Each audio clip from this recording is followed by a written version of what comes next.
Polymorphism and on objects also. So let's start. First of all हम एक बार देखते हैं कि पॉलीमॉर्फिज्म की बेसिक डेफिनेशन क्या है। पॉलीमॉर्फिज्म जैसे कि टू ग्रीक वर्ड से डिराइव हुआ है। Poly means many and morphs means forms. So polymorphism का बेसिक मीनिंग है many forms that is performing single action in different ways. तो जावा में इसका मतलब क्या हो जाता है, जैसे सपोज जावा में हमने क्लास के अंदर कई मेथड बनाए। तो सपोज हमने एक मेथड को कई तरीकों से लिख दिया, कई वेज में लिखा, देन वी कैन से कि वो पॉलीमॉर्फिज्म है। एंड जावा में पॉलीमॉर्फिज्म करने के दो तरीके होते हैं। One is method overloading and one is other is method overriding. So overriding आप नेक्स्ट सेशन में इनहेरिटेंस का कॉन्सेप्ट स्टडी करने के बाद समझोगे। So let's start the method overloading concept in this class. So method overloading, method overloading की basic definition ये है कि जब भी क्लास के अंदर दो या दो से ज्यादा मेथड्स के सेम नाम होता है, then we can say that those methods are overloaded and the process is said to be method overloading। ये बेसिक डेफिनेशन है कि दो या दो से ज्यादा मेथड्स हो एक क्लास में और उन सबके नाम सेम हो, then we can say that that is method overloading। और उन सब में बस एक डिफरेंस होता है, मतलब कई सारे मेथड्स के सेम नाम है तो उन सब में डिफरेंस एक ही होता है, that is the number of parameters और the type of parameter that has been pass to them. ये इसकी बेसिक डेफिनेशन है। अगर किसी को थोड़ा सा डाउट है तो एक एग्जांपल से समझते हैं कि क्या होता है। सपोज हमारे पास एक क्लास है ओवरलोड डेमो।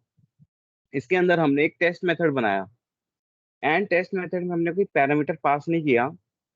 ये पहला टेस्ट मेथड है जिसके अंदर हमने कोई पैरामीटर पास ही नहीं किया। एंड देन हमने एक और मेथड बनाया जिसका भी नाम हमने टेस्ट ही रखा है, बट इसके अंदर हमने एक पैरामीटर पास किया, that is integer type.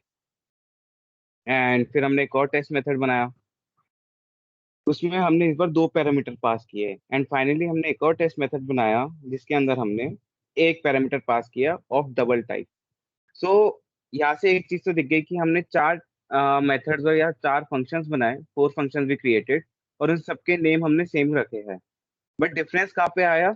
The parameter we are passing to them, कि या तो पैरामीटर नंबर ऑफ पैरामीटर्स ज्यादा है, डिफरेंट है, या फिर the type of parameter we are passing, that is हमने यहाँ पे या इस टेस्ट मेथड में और इस टेस्ट मेथड में एक ही पैरामीटर पास किया है, बट डिफरेंस है कि यहाँ पे डबल टाइप का पैरामीटर है और यहाँ पे इंटीजर टाइप का।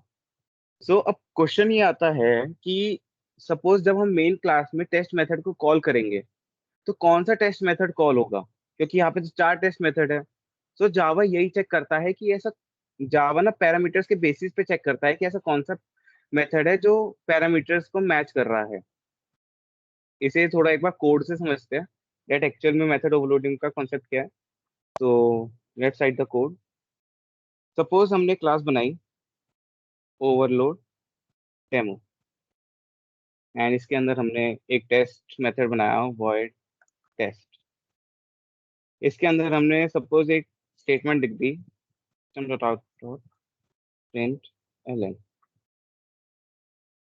No parameter. एंड फिर हमने एक और टेस्ट मेथड बनाया, उसके अंदर हमने लिख दिया कि एक पैरामीटर एक्सेप्ट कर ले। तो हमने यहाँ पे प्रिंट कराया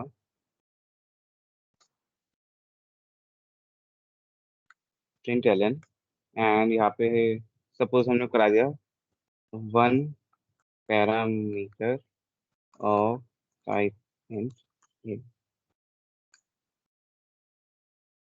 एक ही वैल्यू यहाँ पे प्रिंट करा दी। एंड सपोज अब थोड़ा सा हमने एक और मेथड बनाया, सेम नेम का ही टेस्ट नाम की मेथड बना रहे हैं।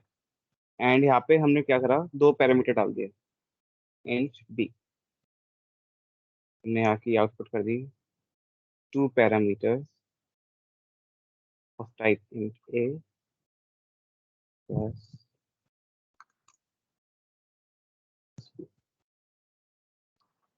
ओके, हमने अब हमने एक और मेथड ही बनाया टेस्ट, लेकिन इस बार इसके अंदर हमने डबल टाइप का पैरामीटर पास किया, डबल ए। एंड यहाँ पे प्रिंट करा दिया one parameter double A plus यहाँ पे ए की वैल्यू। तो हमने देखा कि यहाँ पे हमने चार मेथड बनाए, चारों का नाम हमने टेस्ट ही रखा है, बट डिफरेंस क्या है, जो उसके अंदर हम पैरामीटर लिख रहे हैं। तो अब इसे एक बार इन मेथड्स के एक बार कॉल करते हैं क्या होता है। तो उसके लिए मैंने एक मेन क्लास बनाई।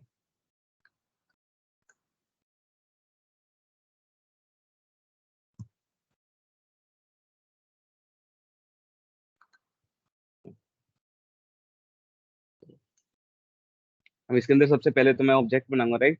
सो मैंने ऑब्जेक्ट बनाया ओवरलोड डेमो, ऑब्जेक्ट ओवन equal to new overload demo and ये कर दिया।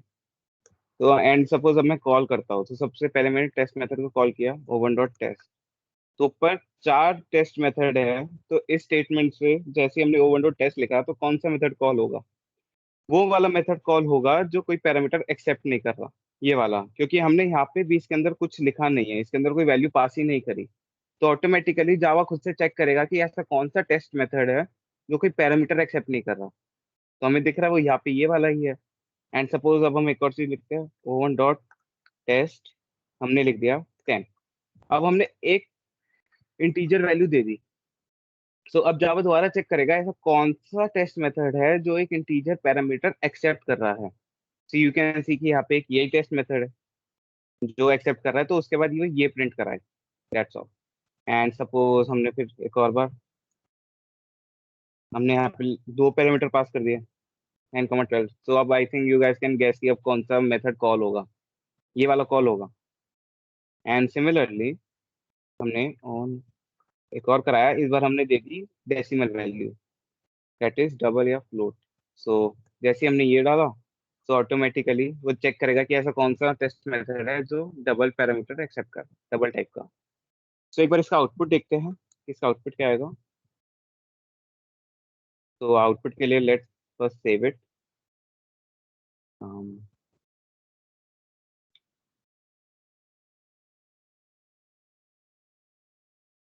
ओवर मैं सेव कर रहा हूँ ओवरलोड के नाम से, overload one dot Java. Now let's compile it. तो कंपाइल के लिए पहले जावा सी कमांड यूज होती है, javac and then file name dot Java, one dot Java, no error. And then run करने के लिए Java keyword and then the class name, main class. तो यू कैन सी कि यहाँ पे कुछ ऐसी आउटपुट आई। लेट्स तो जैसे ही हमने पहले ओवन डॉट टेस्ट कॉल किया, तो उसने ऑटोमेटिकली वो मेथड कॉल किया जो कोई पैरामीटर ही एक्सेप्ट नहीं कर रहा। सो प्रिंट हो गया नो पैरामीटर। एंड देन हमने एक पैरामीटर पास किया 10। देन उसने फिर ये वाला मेथड कॉल किया कि इंटीजर टाइप का ये वाला मेथड कॉल हो जाएगा। तो उसने फिर लिखा प्रिंट कर दिया one parameter of type int a is to 10। And then हमने दो पैरामीटर पास किए इंटीजर टाइप के, देन उसने ऑटोमेटिकली ये वाला मेथड कॉल किया।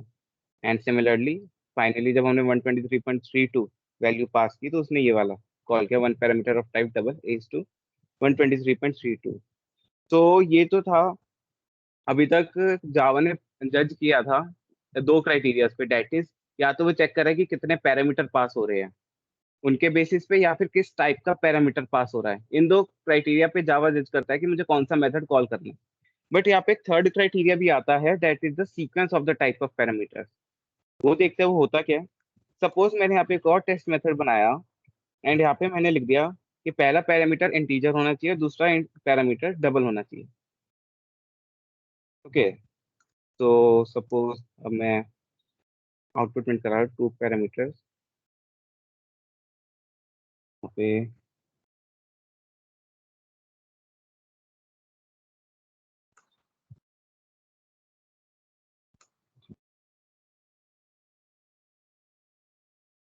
Of integer two parameters of type int a plus A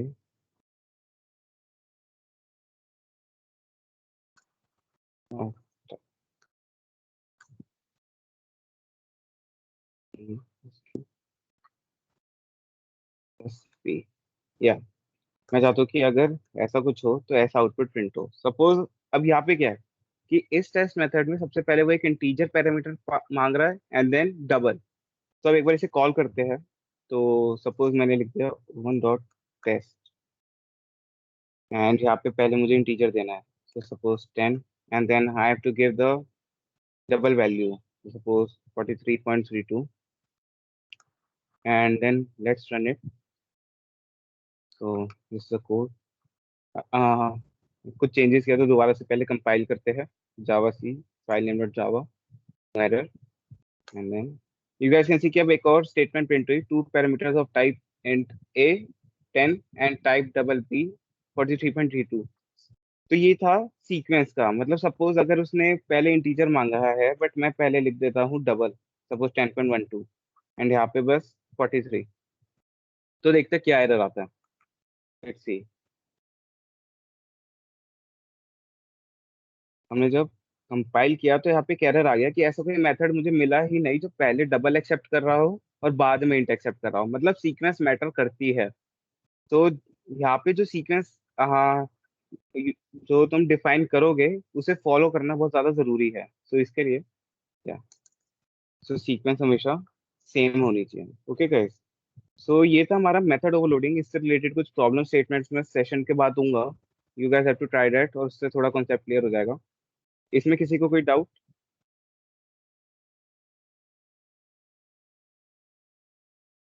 please acknowledge.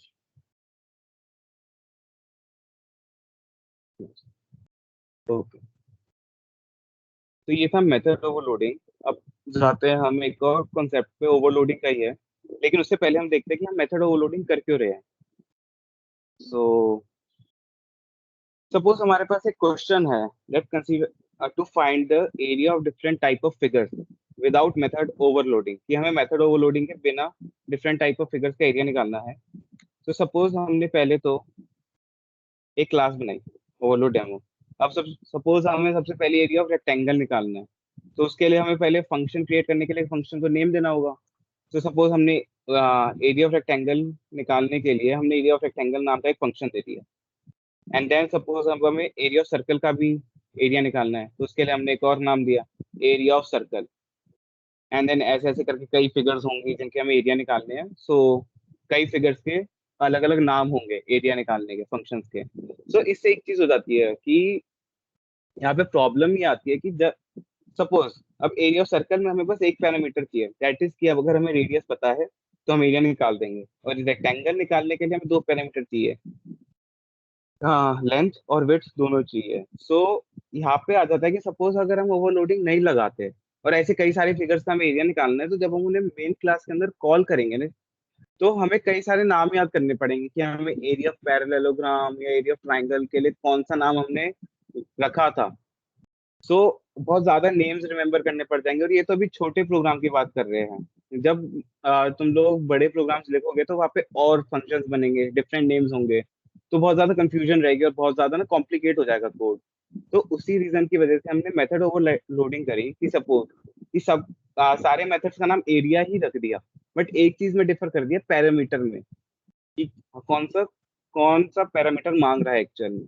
तो उसके बेसिस पे हम डिफर कर सकते हैं। तो हमें बस एक नाम याद रखना है, area, rather than remembering area of rectangle, area of triangle and area of circle. ऐसे कई सारे नाम की जगह हम सिंपल एक नेम यूज कर सकते हैं, दैट्स ऑल। तो इसलिए हमने मेथड ओवरलोडिंग करी। अब हम जाते हैं कंस्ट्रक्टर ओवरलोडिंग पे। तो जैसे कि मेथड ओवरलोडिंग था, बिल्कुल उसी तरीके से हम कंस्ट्रक्टर ओवरलोडिंग में करते हैं। बस डिफरेंस ये है कि कंस्ट्रक्टर्स ऑब्जेक्ट क्रिएशन के टाइम पे ही कॉल हो जाते हैं, और मेथड को कॉल करने के लिए पहले हमें ऑब्जेक्ट बनाना होता है, देन हम मेथड्स को कॉल करते हैं। बाकी पूरा प्रोसीजर एंड पूरा तरीका सेम ही है एग्जीक्यूशन का। तो कंस्ट्रक्टर ओवरलोडिंग का एक एग्जांपल देखते हैं। सपोज हमारे पास एक क्लास है कंस्ट्रक्टर ओवरलोडिंग, फिर हमने कंस्ट्रक्टर बनाया जिसमें हमने कोई पैरामीटर पास नहीं किया, जैसे मेथड में नहीं करा था। एंड देन हमने एक और कंस्ट्रक्टर बनाया जिसके अंदर हमने एक पैरामीटर पास किया, एंड फिर हमने एक और कंस्ट्रक्टर बनाया जिसके अंदर हमने दो पैरामीटर पास किए, एंड देन एक और कंस्ट्रक्टर जिसके अंदर हमने डबल टाइप का पैरामीटर पास किया। तो यहाँ पे भी जावा बिल्कुल सेम तरीका ही यूज करता है, सेम वे से ही आइडेंटिफाई करता है कि मुझे कौन सा कंस्ट्रक्टर कॉल करना है। वो वो चेक करता है पैरामीटर के बेसिस पे, दैट्स ऑल। तो कंस्ट्रक्टर ओवरलोडिंग पे क्वेश्चन लिखते हैं, देखते क्या है। सपोज ने एक क्लास बनाई ओवरलोड डेमो एंड इसके अंदर हमने पहले कुछ इंस्टेंस वेरिएबल डिक्लेयर कर, सॉरी क्लास का नाम कुछ और रखते हैं। तो अच्छा, सपोज हमने क्लास बनाई, बॉक्स ही रख लेते हैं या इसके अंदर हमने तीन इंस्टेंस वेरिएबल बनाए, डबल एंड, तो अब पहले हमने कंस्ट्रक्टर बनाया जिसमें हमने कोई पैरामीटर पास नहीं किया, और जिसमें कोई पैरामीटर पास नहीं करते उसे हम या तो इसे हम डिफॉल्ट कंस्ट्रक्टर कहते हैं या नो पैरामीटराइज कंस्ट्रक्टर। तो हमने एक डिफॉल्ट कंस्ट्रक्टर बनाया, इसके अंदर हमने लिख दिया सिस्टम चलन no parameter pass and then, और हमने इसके अंदर एक और चीज करा दी, दैट इज जो इंस्टेंस वेरिएबल से विड्थ हाइट डेप्थ, इनको हमने -1 से इनिशियलाइज कर दिया, that is width height depth -1 से इनिशियलाइज कर दिया। एंड देन हमने एक और कंस्ट्रक्टर बनाया जिसके अंदर हमने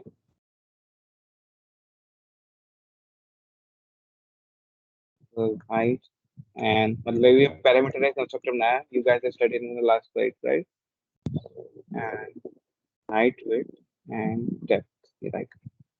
इसके अंदर हमने क्या किया, हमने हाइट को इंस्टेंस वेरिएबल्स को इन पैरामीटर से इनिशियलाइज कर दिया, दैट्स ऑल।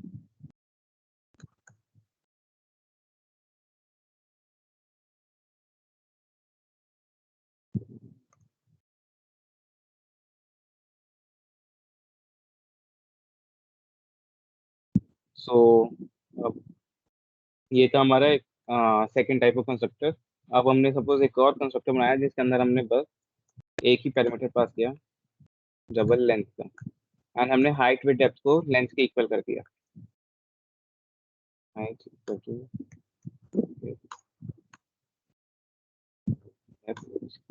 लेंथ। अब हम एक फंक्शन बनाते हैं जो भी, मतलब जो बॉक्स की वॉल्यूम निकालेगा, सपोज क्योंकि हमारे पास हाइट विद डेप्थ पैरामीटर्स है तो हम एक फंक्शन बनाते हैं जो हाइट विद डेप्थ हो तो वो एक वॉल्यूम निकाल दे। तो उसके लिए हमने एक फंक्शन बनाया डबल वॉल्यूम, एंड जैसे कि बताया डबल हमारा एक रिटर्न टाइप है इस फंक्शन का। जैसे लास्ट सेशन में बताया था कि हम किसी भी फंक्शन की वैल्यू रिटर्न करा सकते हैं, राइट। तो यहाँ पे मैं रिटर्न कराता हूँ, रिटर्न हाइट इंटू विड्थ, कि हाइट विद डेप्थ का जो भी प्रोडक्ट होगा मैं यहाँ पे रिटर्न करा दूंगा, height into width into depth, that's all. तो ये तो हमारा बन के बॉक्स क्लास बन के जिसके अंदर हमने तीन कंस्ट्रक्टर बनाए, तीनों कंस्ट्रक्टर में पैरामीटर्स के डिफरेंस है एंड अ वॉल्यूम। सो अब हमने मेन क्लास बनाई,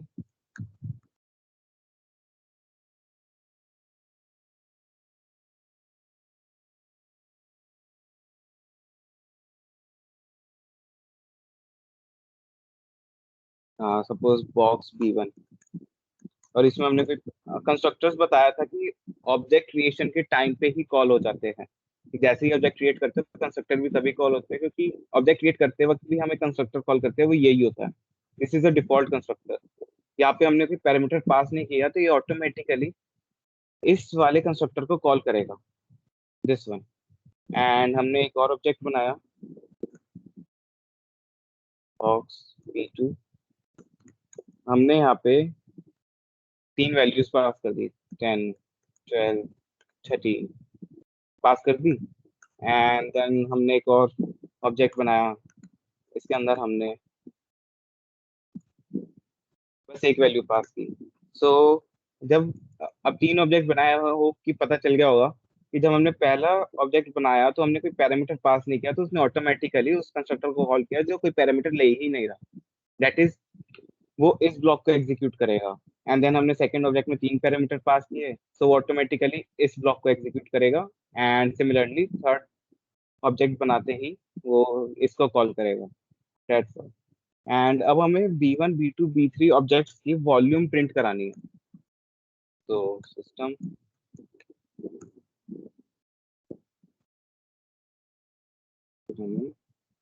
suppose volume v1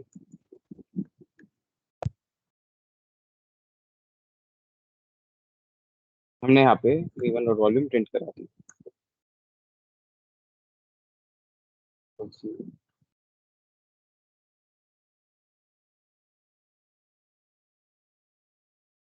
second object की वॉल्यूम प्रिंट करा दी एंड फाइनली थर्ड।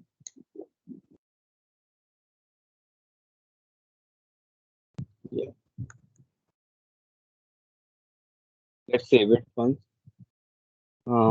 सेव, मैंने नाम रखा है overload .java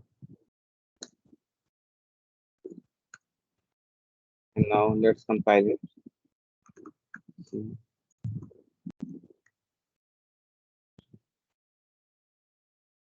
No error. Java main class name का भी name main class ही है and so अब यहाँ पे output I know parameters passed and volume of box b1 -19। सो अब एक बार देखते हैं हुआ क्या। तो हमने यहाँ पे जब पहला ऑब्जेक्ट क्रिएट किया तो ऑटोमेटिकली उसने इसे कॉल किया, तो उसने सब डिफॉल्ट कंस्ट्रक्टर को कॉल किया तो उसने ऑटोमेटिकली प्रिंट कराया नो पैरामीटर पास, और उसने हाइट विद डेप्थ को -1 के इक्वल कर दिया। तो जैसे ही -1 के इक्वल किया तो जब वो हमने वॉल्यूम फंक्शन को कॉल किया यहाँ पे वॉल्यूम फंक्शन को, तो उसने वॉल्यूम फंक्शन के अंदर क्या था, हाइट विद डेप्थ का प्रोडक्ट ही तो था। सो जब सारी वैल्यूज ही -1 है तो ऑफकोर्स प्रोडक्ट भी -1 ही आएगा।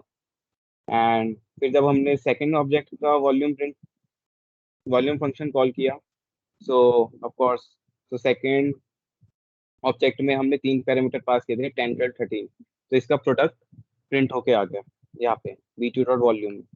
Okay, and similarly third object जब हमने क्रिएट किया तो बस हमने एक पैरामीटर पास किया था, तो उसने हाइट विद डेप्थ को बस उस एक पैरामीटर के इक्वल कर दिया।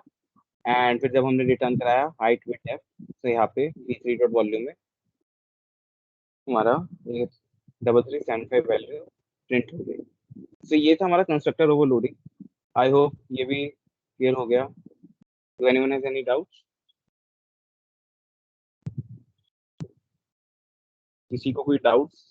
क्योंकि इसी के बेस पे थोड़े आगे के कॉन्सेप्ट है जो अभी हम समझेंगे। तो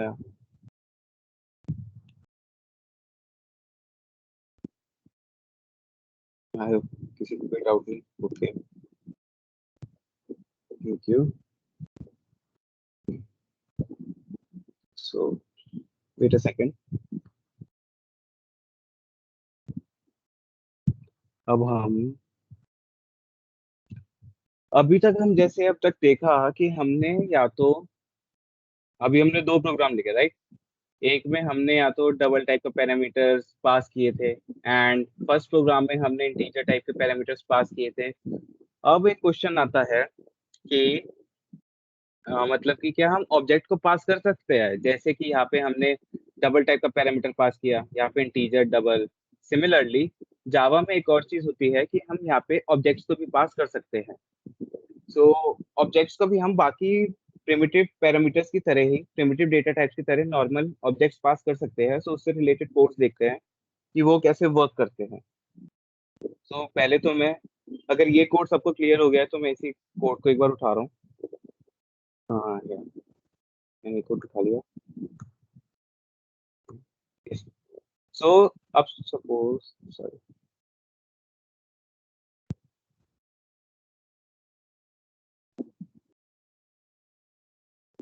सो यहाँ पे अभी जो लास्ट प्रोग्राम था ये वही प्रोग्राम है।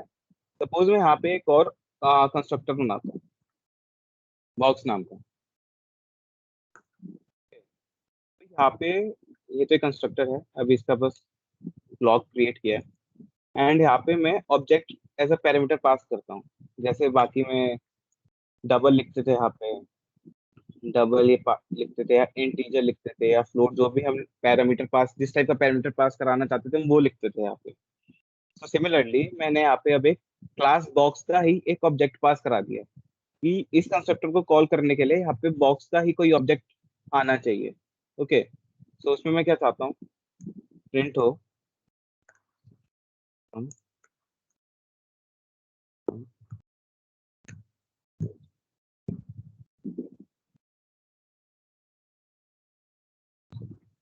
अब मैं कह देता हूँ box has been passed, and मैंने हाइट को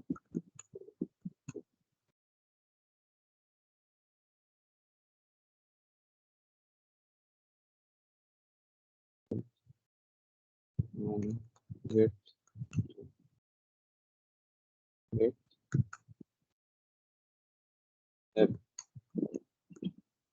ये मैंने एक कंस्ट्रक्टर बना दिया। तो सपोज इस कंस्ट्रक्टर का यूज क्या होगा, मतलब इसे अब हम यूज कैसे करेंगे वो देखते हैं इस कंस्ट्रक्टर को। सो सपोज मैंने एक और ऑब्जेक्ट बनाया, बॉक्स B4, यूं सिंपल कंस्ट्रक्टर बना दिया।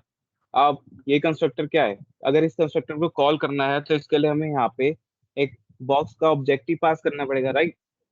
सो सपोज मुझे रियलाइज होता है कि जो B2 की हाइट विद डेप्थ है वो ही हमें B4 की हाइट विद डेप्थ चाहिए। सो हमने क्या, हम ऐसे भी लिख सकते थे कि हमने सीधा यहाँ पे 10 12 13 कि B2 की जो डायमेंशन है हमें वही B4 की भी डायमेंशन चाहिए, तो हम ऑटोमेटिकली 10 12 13 लिखते थे और ये कंस्ट्रक्टर कॉल हो जाता। बट हम क्या चाहते हैं कि नहीं, हमें बस एक पैरामीटर पास कराना है। तो हमने क्या किया कि B2 की डायमेंशन ही तो चाहिए हमें, तो हमने क्या किया, सॉरी, यहाँ पे हमने रेदर देन राइटिंग और पासिंग तीन पैरामीटर्स, हमने यहाँ पे B2 ही पास करा दिया, दैट्स ऑल। और जैसे ही हमने यहाँ पे B2 पास कराया तो ये कंस्ट्रक्टर कॉल हुआ, दिस कंस्ट्रक्टर।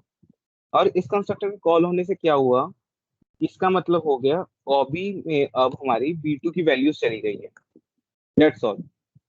जैसे ही ये कंस्ट्रक्टर कॉल किया तो ओबी के अंदर हमने B2 पास किया है, तो मतलब यहाँ पे जब हमने लिखा ओबी डॉट हाइट, मतलब हमारी B2 की हाइट चली गई है, B2 की जो हाइट थी वो जा चुकी है यहाँ पे। एंड सिमिलरली जब हमने ओबी डॉट विड्थ किया, इसका मतलब भी यही है B2 dot width, that's all. ऐसे ही, सॉरी यहाँ पे डेप्थ लिखना था, डेप्थ, एंड यहाँ पे हमने B2 डॉट डेप्थ लिख दिया। तब एक बार इसकी भी आउटपुट प्रिंट कराते हैं क्या होगी।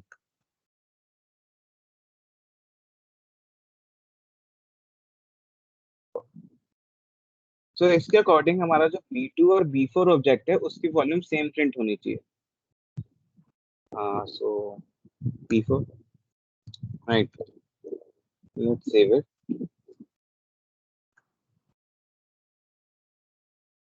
मैंने ओवरलोड थ्री डॉट जावा के नाम से सेव किया है। Let's run.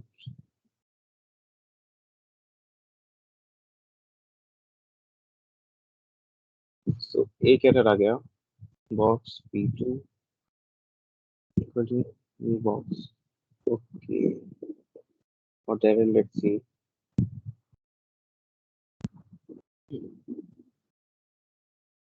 31st line।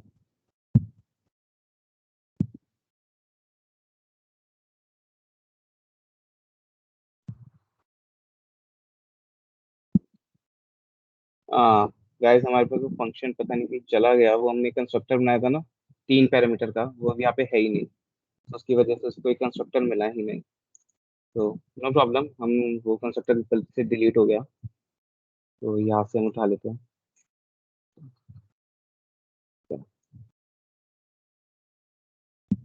तो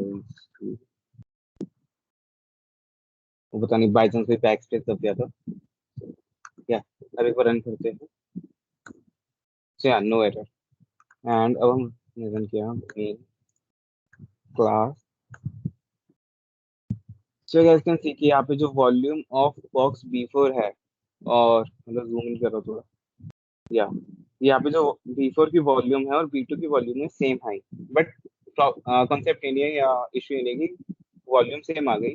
यहाँ पे मुझे ये समझाना था कि जैसे बाकी पैरामीटर्स को तुम पास करते थे, जैसे डबल इंट, कैर, जिस टाइप का भी पैरामीटर या स्ट्रिंग टाइप का जो भी पास करते थे, वैसे ही हम किसी भी ऑब्जेक्ट को भी एज अ पैरामीटर पास कर सकते हैं। तो ये क्वेश्चन क्लियर किसी को? फिर मैं इसी से रिलेटेड एक और क्वेश्चन कराऊंगा। अगर इस क्वेश्चन में किसी को डाउट है तो अभी पूछ लो, because we have time right now. किसी को इस क्वेश्चन में कोई डाउट? जरा सा भी।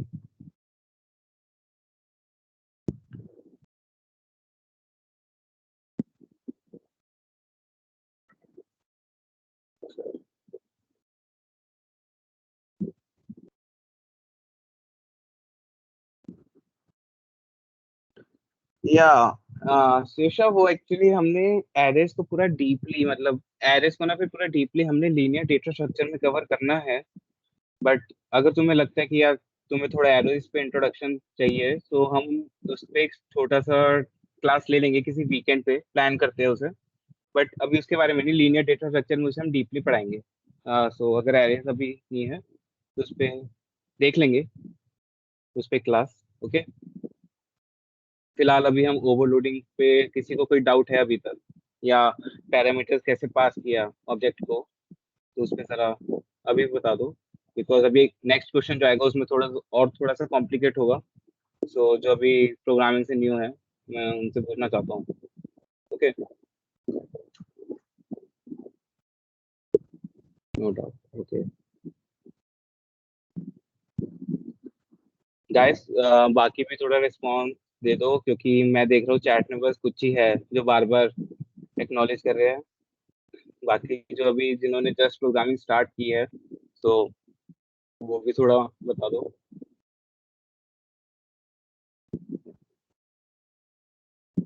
ओके देन, आई थिंक किसी को भी डाउट है नहीं। सो एक और क्वेश्चन देखते हैं। हमने एक क्लास बनाई, ये पासिंग ऑब्जेक्टिव पैरामीटर भी हम करने वाले हैं क्वेश्चन। तो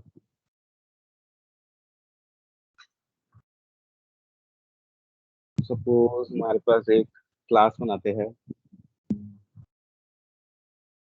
क्या बनाए?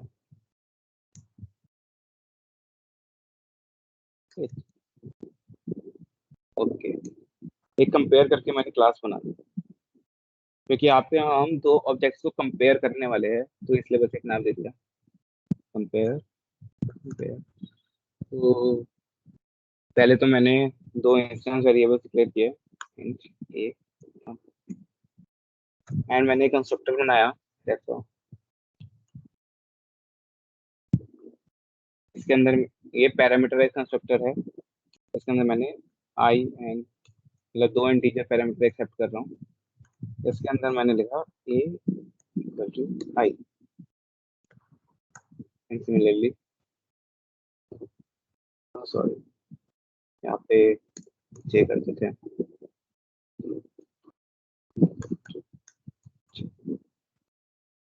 ये जो एक पैरामीटर कंस्ट्रक्टर बना दिया, अभी के लिए बस इतना ही देखो। Class,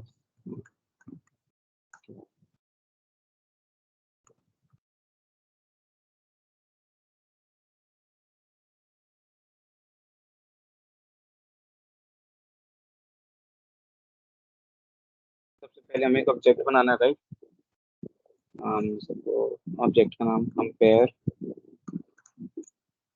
new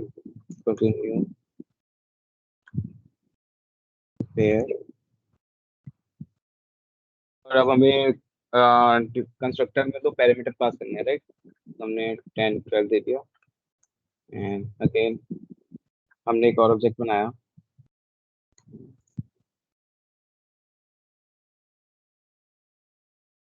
to. उसमें भी हमने 10 और 12 पास कर दिया, राइट? एंड हमने एक और ऑब्जेक्ट बनाया C3। हमें कुछ नहीं किया है, हमने बस एक क्लास बनाई, उसमें कंस्ट्रक्टर बनाया पैरामीटराइज, और इंस्टेंस वेरिएबल्स को हमने पैरामीटर से इनिशियलाइज कर दिया। That's all. और हमने अभी बस एक ऑब्जेक्ट बनाया, कुछ नहीं किया अभी तक ज्यादा। एंड 50, क्या, ये सिंपल अभी हमने स्ट्रक्चर सा बनाया है। अब हमने जैसे तीन ऑब्जेक्ट्स बनाए हैं, तो हम कंपेयर करना चाहते हैं कि क्या C1 और C2 की जो वैल्यूज है, that is A and B, क्या वो C2 की वैल्यूज के इक्वल है या नहीं है। सो उसके लिए हम यहाँ पे एक फंक्शन बनाते हैं, इक्वल टू नाम का। अब हमें पता है कि हमें किसी भी फंक्शन को डिक्लेयर करने से पहले उसका रिटर्न टाइप भी डिफाइन करना होता है, कि अगर कुछ भी रिटर्न टाइप नहीं है तो वॉइड लिख दो, इंट रिटर्न टाइप है तो इंट लिख दो। सो सपोज मैं यहाँ पे रिटर्न टाइप मेरा बूलियन है, बूलियन, और इसके अंदर मैं एक ऑब्जेक्ट पास कराता हूँ। सो मैं चाहता हूँ कि यहाँ पे एक ऑब्जेक्ट टाइप का पैरामीटर पास होना चाहिए। सो कंपेयर क्लास का नाम है, एंड मैंने एक ऑब्जेक्ट पास कर दिया सी। ओके, तो जो भी ऑब्जेक्ट पास होगा उसकी वैल्यू सी के अंदर जाएगी। That's all. एंड अब मुझे कंपेयर करना है। सपोज मुझे अब यहाँ पे C1 और C2 को कंपेयर करना है, तो मैं यहाँ पे प्रिंट करा लेता हूँ पहले तो।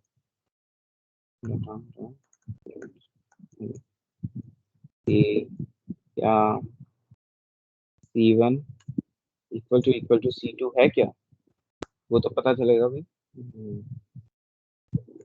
प्लस, तो C1 को मुझे C2 से कंपेयर करना, राइट। इक्वल टू, अब इक्वल टू फंक्शन क्या कह रहा है कि मुझे पहले एक कंपेयर टाइप का ऑब्जेक्ट दो। तो C1 को मैं किससे कंपेयर करना चाहता हूँ, C2 से, तो मैंने यहाँ पे C2 पास करा दिया। That's all। ऐसे ही यहाँ पे अब मैं C1 को C3 से कंपेयर करना चाहता हूँ, तो मैंने बस एक C1 के ऑब्जेक्ट से मैंने इक्वल टू फंक्शन को कॉल किया, और कॉल करते वक्त मैंने एक ऑब्जेक्ट पास करा दिया। अब इसके अंदर थोड़े से सेट ऑफ इंस्ट्रक्शंस लिखते हैं। इफ C1 और C2 इक्वल तब होंगे जब C1 का जो A है वो C2 के एक के इक्वल हो, एंड C1 का जो B है वो C2 के एक इक्वल हो। तो यहाँ पे इंस्ट्रक्शंस क्या बनी, सी डॉट कंडीशन क्या बनी, C.A equal to A, and then C.B equal to B।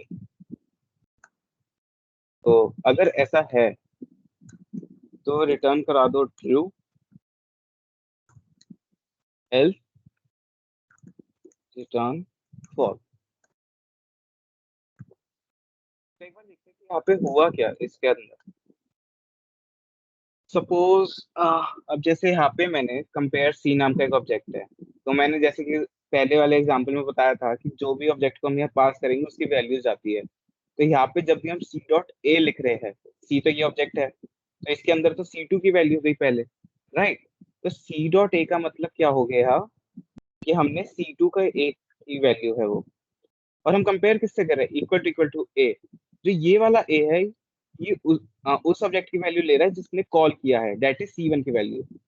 जिस ऑब्जेक्ट ने कॉल किया उसकी वैल्यू ए है, ये वाली है। एंड जो ऑब्जेक्ट पास किया गया है, दैट इज जो एज अ पैरामीटर गया है, उसकी वैल्यू C.A है। तो C.A, C.A का मतलब क्या है यहाँ पे, equal to C2.A, simple, that's all. And ऐसे ही जो हमारा ये था कि हमें C1 इक्वल टू C3 है या नहीं है, तो हमने मतलब C1 को कॉल किया इक्वल टू C3। तो सेकंड टाइम पे C.A का मतलब है C3.A। C3 के जो A की वैल्यू है उसे वो C1 की A से कंपेयर कर रहा है, दैट्स ऑल। तो एक बार इसे रन करके देखते हैं। सो आई थिंक आउटपुट तो हमें पता है कि यहाँ पे C1 और C2 सेम है, एंड C1 और C3 सेम इक्वल नहीं है। तो आउटपुट ट्रू और फॉल्स आएगा, राइट। तो लेट्स सेव इट। मैं सेव कर रहा हूँ वो लॉर्ड फोटो जावा के नाम से।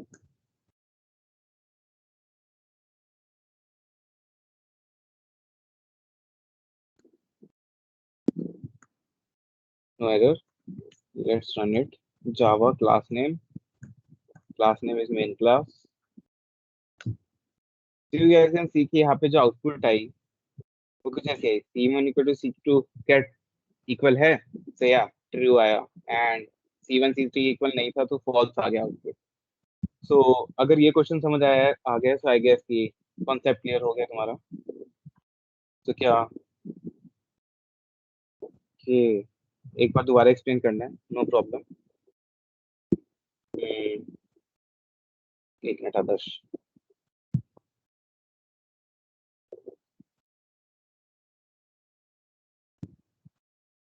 आदर्श मैं ना तुम्हें जरा माइक एक्सेस दे रहा हूँ कि अब मैं ना जरा साथ में थोड़ा सा हो रहा है।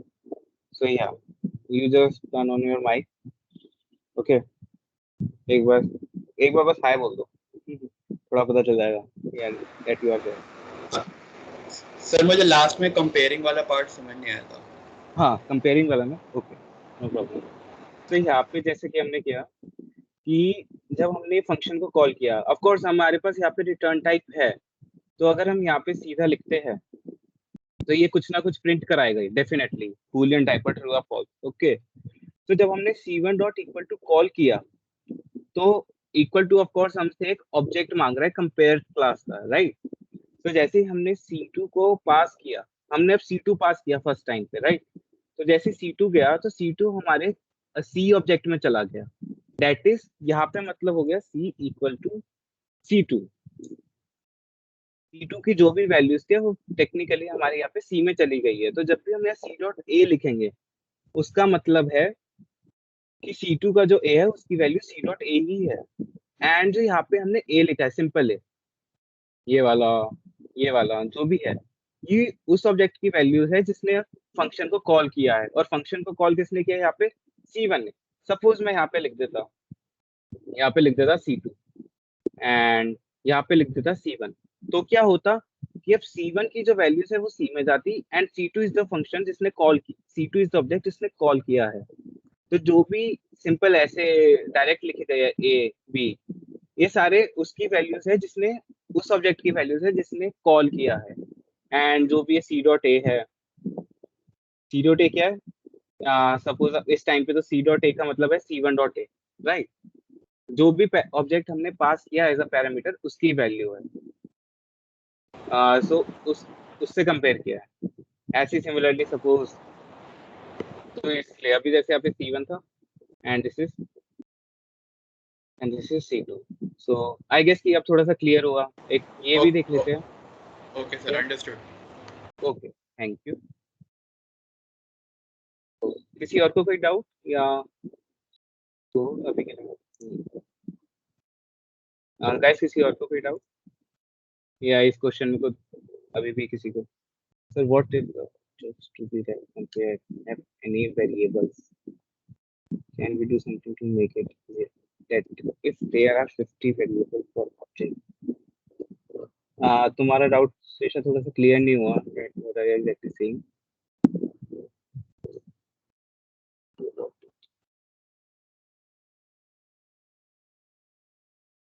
आई मीन कि मतलब तुम ये कहना चाह रहे हो कि यहाँ पे और भी वेरिएबल्स होंगे जैसे कि सी डी ई, क्या उसके लिए कुछ कह रहे हो कि अगर उसे इजियर करना है? You are asking that? अगर एक्नॉलेज करना। यस, मतलब स्पेसिफिकली तो यहाँ पे कोई ऐसा स्पेशल है नहीं कि कोई जावा ऐसी कोई फंक्शनैलिटी देता नहीं, क्योंकि सपोज अब ये आ गया। हाँ, एक चीज है, अब जैसा कि कहा कि एरेज, जैसा तुम कह रहे थे, तो एरेज में होता है कि कई सारे वेरिएबल्स डिक्लेयर करने के बजाय हम एक वेरिएबल डिक्लेयर करते हैं और उसकी साइज डिफाइन कर देते हैं, वो एरेज होते हैं। बट अगर हम यहाँ पे कई सारे वेरिएबल्स डिक्लेयर करते हैं, उससे इजी करने का कोई ऐसा प्रोसीजर नहीं है। मतलब ये हो सकता है जैसे यहाँ पे अब ए बी सी डी है, अब हमें यहाँ पे ए बी सी डी को इनिशियलाइज करना है, तो अब हम सपोज यहाँ पे सी को भी इनिशियलाइज करते हैं किसी से एंड डी को भी इनिशियलाइज करते हैं, तो हमें यहाँ पे बहुत ज्यादा पैरामीटर पास करने पड़ जाते हैं। तो उसके लिए हम बस एक ऑब्जेक्ट को पास करेंगे, एक बार पैरामीटर पास करेंगे एंड देन ऑब्जेक्ट्स को पास कर सकते हैं, दैट्स ऑल। मतलब इसका कोई ऐसा स्पेसिफिक वे नहीं है कि कई सारे वेरिएबल्स को इजीली सॉर्ट आउट करने का। बट हाँ, कि 50 वेरिएबल्स, क्योंकि वैसे 50 वेरिएबल्स फिर कोई डिक्लेयर करता नहीं है, इसी के लिए एक एरेज करके कॉन्सेप्ट है, उस पर एक छोटा सा डिस्कशन कर लेंगे हम, नो प्रॉब्लम। बट हाँ, अभी इसके लिए ऐसा कोई सोल्यूशन नहीं है जावा में, एक डिफरेंट नाम के वेरिएबल्स बनाओ एंड देन कुछ इजी वे हो, ऐसा अभी नहीं। सो पासिंग ऑब्जेक्ट आई थिंक सबको क्लियर हो गया है। तो अभी तक जैसे हम पास कर रहे थे और हमने यहाँ पे, सो अब पासिंग ऑब्जेक्ट का टॉपिक हो गया एंड अब एक छोटा सा नया टॉपिक है कि अब हम ऑब्जेक्ट्स को रिटर्न भी करा सकते हैं। जैसे कि हमने यहाँ पे एक बूलियन रिटर्न कराया, हमने क्वेश्चन में वॉल्यूम निकाली थी, सो हमने वॉल्यूम का भी एक रिटर्न टाइप दिया था डबल। सो ऐसे ही हम ऑब्जेक्ट्स को भी रिटर्न करा सकते हैं। सो उससे रिलेटेड एक क्वेश्चन देखते हैं। One second. So let's see one another example on returning objects. अब हम ऑब्जेक्ट्स को रिटर्न कैसे कराते हैं उस पर देखते हैं। सपोज हमारे पास एक क्लास है, टेस्ट ही ले लेते हैं। इसके अंदर अगेन हमारे पास एक इंस्टेंस वेरिएबल्स है। ये बहुत सिंपल सा एग्जांपल ले रहा हूँ, बस मैं कॉन्सेप्ट समझा रहा हूँ कि हम रिटर्न कैसे कराते हैं। लॉजिक्स तो जब क्वेश्चंस के हिसाब से खुद से बनाने पड़ेंगे, तो ये देखते हैं कि रिटर्न कैसे कराते हैं। Let's see। यहाँ पे मैंने एक पैरामीटराइज कंस्ट्रक्टर लिया एंड उसे इनिशियलाइज कर दिया इंस्टेंस वेरिएबल से। And अभी पहले आउटपुट स्ट्रक्चर बना लेते हैं। अगेन मैंने एक मेन क्लास बनाई।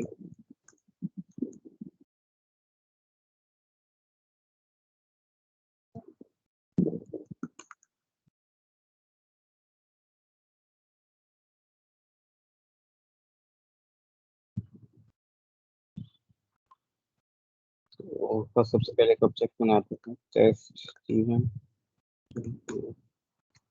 टेस्ट। अब इसके अंदर एक पैरामीटर पास कर दिया, सपोज कुछ भी कर दिया 17। अब हम एक और ऑब्जेक्ट बनाते हैं, मतलब इसको ऑब्जेक्ट को अभी मतलब एक, जैसे पहले सेशंस में देखा होगा, एक रेफरेंस बताया था कि अगर हम प्रॉपर कंस्ट्रक्टर कॉल नहीं करते ऑब्जेक्ट बनाते हुए, तो वो एक रेफरेंस वेरिएबल होता है। तो यहाँ पे टेस्ट टी2 है। मैंने जैसे टेस्ट टी1 कंस्ट्रक्टर कॉल किया, तो एक 17 वैल्यू पास की, तो 17 वैल्यू आई में गई एंड देन हमने 17 टी1 का जो वेरिएबल ए है उसकी वैल्यू फाइनली हमारी 17 हो गई। हम चाहते हैं कि टी2 की वैल्यू जो टी1 में जो वैल्यू पास हुई है उससे 10 टाइम्स या 20 टाइम्स इंक्रीज हो जाए, मतलब खुद से इंक्रीज हो जाए। मतलब सपोज टी1 डॉट ए की वैल्यू यहाँ पे ऊपर वाली लाइन पे है। इस स्टेटमेंट से क्या हुआ कि टी1 डॉट ए की वैल्यू क्या हो गई, 17, राइट। इसमें तो कोई प्रॉब्लम नहीं। अब हम चाहते हैं कि जो भी टी1 में जो भी वैल्यू पास हुई है, टी1 में ए की जो भी वैल्यू है, टी2 में टी2 की वैल्यू टी1 से 10 ज्यादा हो जाए। क्योंकि हमें नहीं पता कि टी1 में कौन सी वैल्यू पास हुई है। अभी यहाँ पे तो हमने ऐसे कर दिया, सपोज हम यूजर से मांगते हैं इनपुट, हमें नहीं पता ना यूजर कौन सा इनपुट देने वाला है। तो हम चाहते हैं कि टी2 की वैल्यू ऑटोमेटिकली टी1 की जो भी वैल्यू है उससे 10 इंक्रीज हो जाए। तो उसके लिए हम यहाँ पे एक फंक्शन बनाते हैं। फंक्शन बनाया सपोज इंक्रीज का, इंक्रीज, और अब हमें एक रिटर्न टाइप देना है, राइट। अब अभी तक हम रिटर्न टाइप कैसे देते थे, डबल इंट फ्लोट, राइट। अब मैं यहाँ पे रिटर्न टाइप दे देता हूँ टेस्ट नाम का, मतलब क्लास। हाँ, किसी ने नोट नहीं किया कि मैं हमने क्लास थोड़ी सी गलत डिक्लेयर कर दी थी क्या। यहाँ पे टेस्ट नाम का रिटर्न टाइप कर दिया हमने and then test return type है, तो अब हमें यहाँ पे एक ऑब्जेक्ट रिटर्न कराना है टेक्निकली। तो सपोज हमने इसके अंदर एक ऑब्जेक्ट बनाया test temp,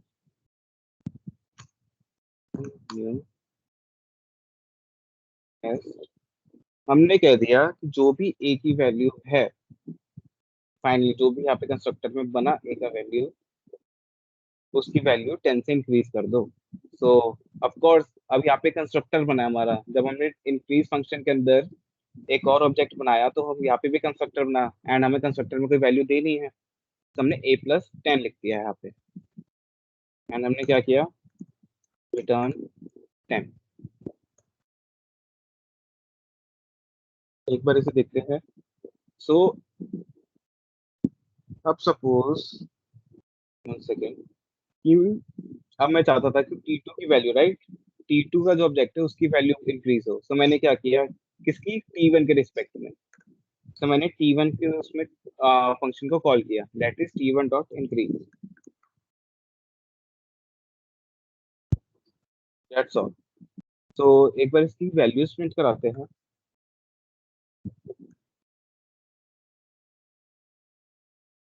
A value of T one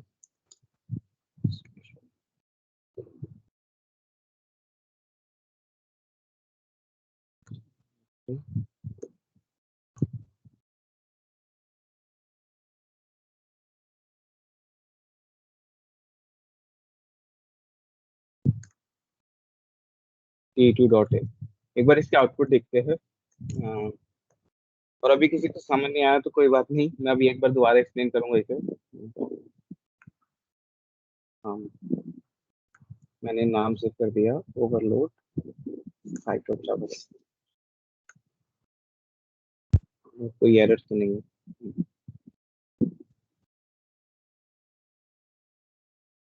no error. Let's compile it.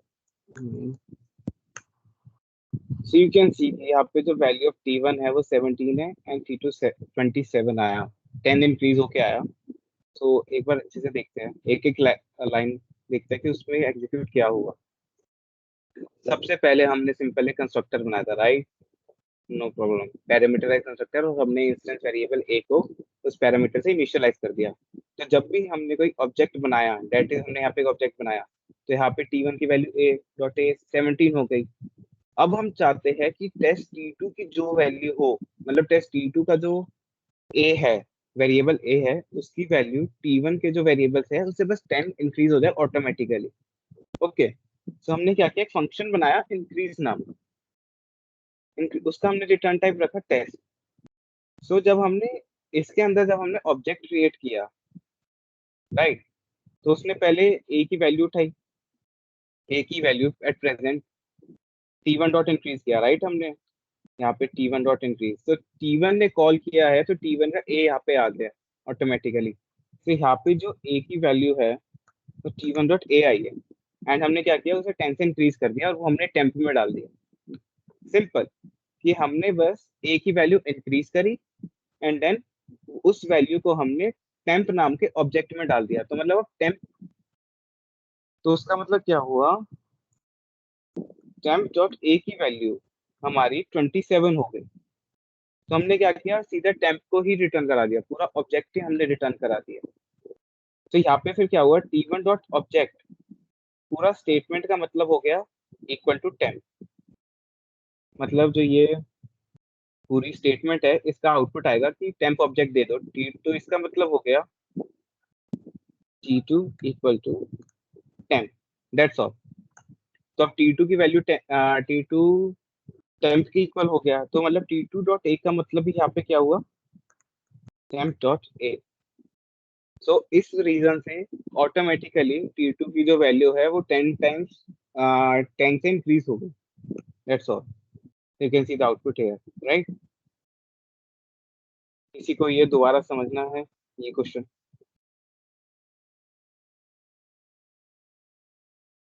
किसी को कोई डाउट कि हमने रिटर्न कैसे कराया? रिटर्न सिंपल वैसे ही जैसे इंट डबल कराते थे, कैर कराते थे, बिल्कुल वैसे ही रिटर्न कराया।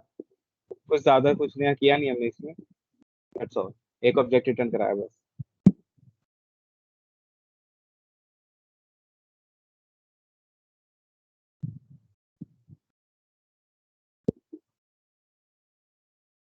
Clear sir, okay.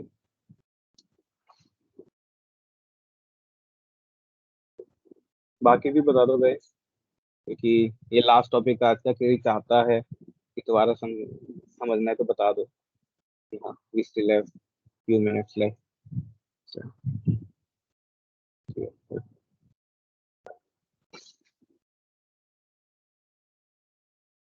So I guess फिर आज के ये, ओके। सो आज हमने ओवरऑल 4 टॉपिक्स पे बात करी थी, method overloading, constructor overloading, and passing objects as parameters and returning objects, right?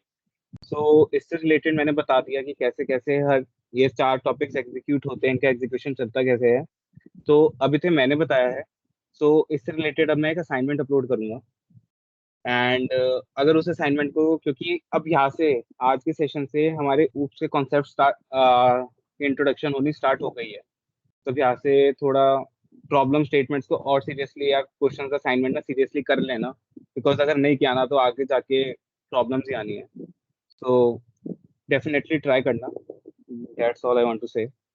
Okay, तो अगर अभी किसको डाउट है देन वो रुक के पूछ सकते हैं, and okay then, thank you for today.